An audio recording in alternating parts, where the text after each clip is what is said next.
Hi, subscribers and guests of this channel. Lately, we stopped asking ourselves global questions.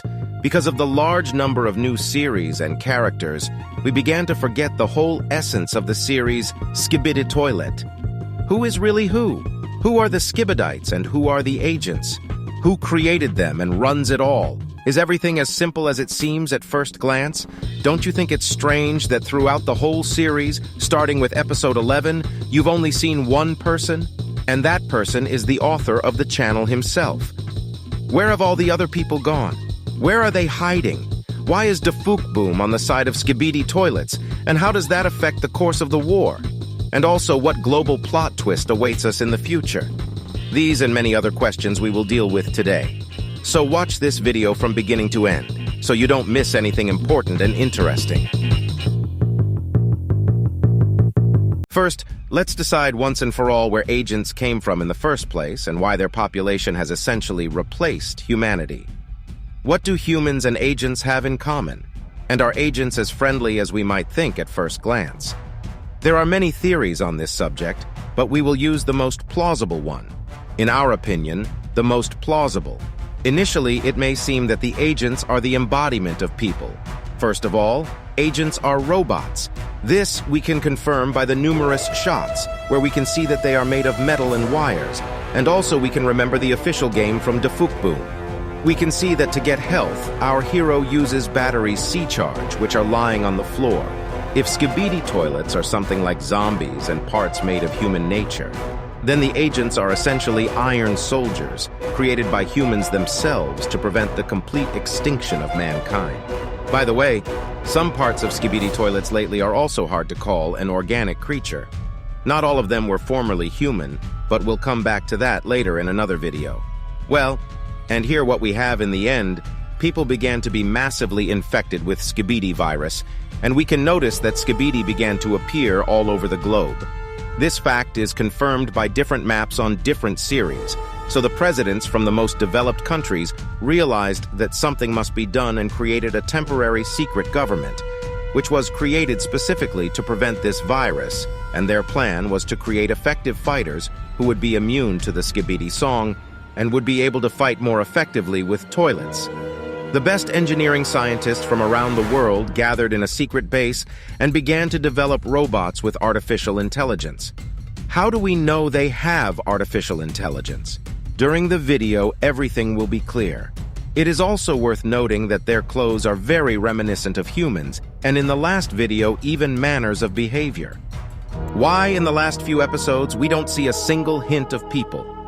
For all this time, we are just shown one mysterious character who, it seems, no one notices and no one wants to kill. Surely something has gone wrong. Logically, we should ask ourselves one simple question.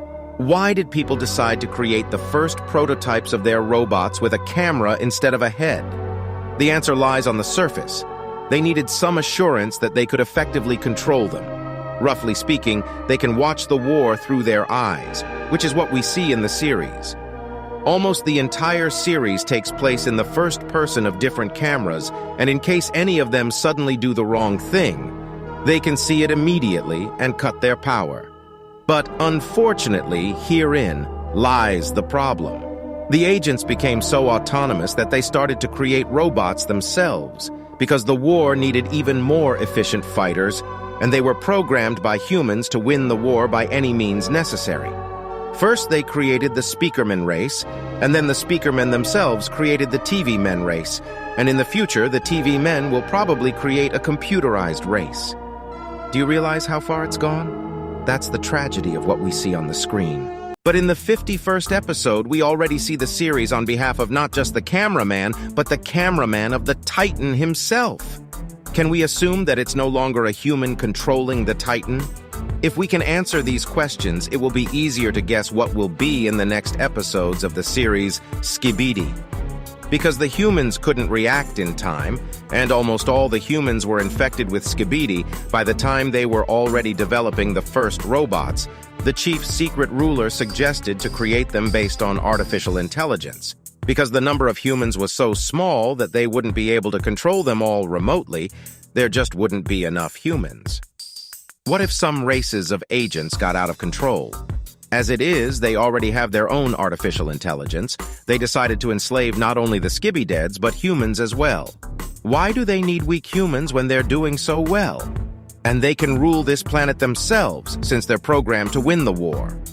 What prevents some TV men from fighting not only with Skibidi, but also with other agents? If they become as autonomous as the cameraman and also create their own kind in large numbers, this scenario is quite possible. Let's remember the song that DaFuqBoom likes to add to his shows. Let's pay attention to these lyrics. Everyone wants to rule the world, which captures exactly what we should understand. But now, there's another interesting question. What does the mysterious character DaFuqBoom have to do with it? The answer to that question is another question. Why is DaFuqBoom helping Skibidi toilets? For one simple reason, agents are no longer just robots for killing Skibidi. They are now an intelligent race with their own goals, their own bases and allies that they created themselves, and after all that we have heard. Let's think together. What are DaFuqBoom's goals? And what role does he play in the series? In front of us, none other than the chief engineer who designed those very cameramen. Literally and figuratively, DaFuqBoom is the creator of the series, and the creator of the cameramen. This man who, like in the movie Oppenheimer, though he created a creation for mass murder, he repents for it. Deep down, he would not want his creation to kill. They were originally created for good purposes, but now they themselves want to enslave the world and stand up against their own creators, humans. Don't you think it's strange that DaFuqBoom is still human, even next to the Skibidi toilets? He doesn't turn into them. There's only one explanation for that. He's cooperating with the Skibidi toilets. They somehow managed to create together a chip or a drug that gives immunity to humans, and they don't turn into Skibidi. Good then. Why do the toilets need DaFuqBoom? They need him because he helps develop new technologies. At least the glasses we saw on G-Man are very similar to the ones DaFuqBoom himself wears. Can we really think that a Skibidi scientist alone could come up with so many new technologies? What do we end up with on the two scales? Is DaFuqBoom a villain for helping the Skibidist? Or is he a man who wants to prevent the total extinction of humans and feels guilty that his own creation wants to enslave the world? We've never seen the agents try to cure the Skibidists. They just exterminate. They've created guns that kill the parasites. But they don't even try to create guns that cure Skibidi. DaFuqBoom himself wants to match forces and buy time. He is cooperating with his former enemies over this, but we can be sure that he has a cool plan, which is to cure the Skibidi toilets to turn them back into humans. In episode 54, if you remember, we saw unrequited love. And in episode 55, we see the Titan cameraman making a bad shot with his cannon and then looking as if with sadness in his eyes. On the one hand, it shows how much artificial intelligence has developed in cameramen, since they have such a feeling as love. But at the same time, it shows the insensitivity of TV men. Each new generation of robots is becoming more and more ambiguous. You do not know what to expect from them. Here we can recall the words of engineer and mathematician Claude Chinon, who once said, "I envision a time when we will be to robots what dogs are to humans, and I'm rooting for the machines." As they say, it's better to cooperate with toilets and have hope that things will get better in the future than to stay with robots that are out of control and ready to do anything to rule the world. There are still a lot of interesting speculations about where people have gone and why DaFuqBoom appears in every episode. But we have to think as logically and rationally as possible.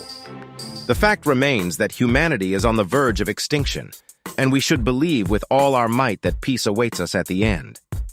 Well, at this point, we are done talking about humanity, and if you have watched until now, it means that you are interested in learning new details about the universe Skibidi. So subscribe to the channel and click on the bell, so you will not miss new videos with theories and theories. This channel will please everyone with complex and interesting theories. So it is very important to appreciate the labor with your likes and comments. It is also recommended to watch one of these videos or click on the playlist. See you soon.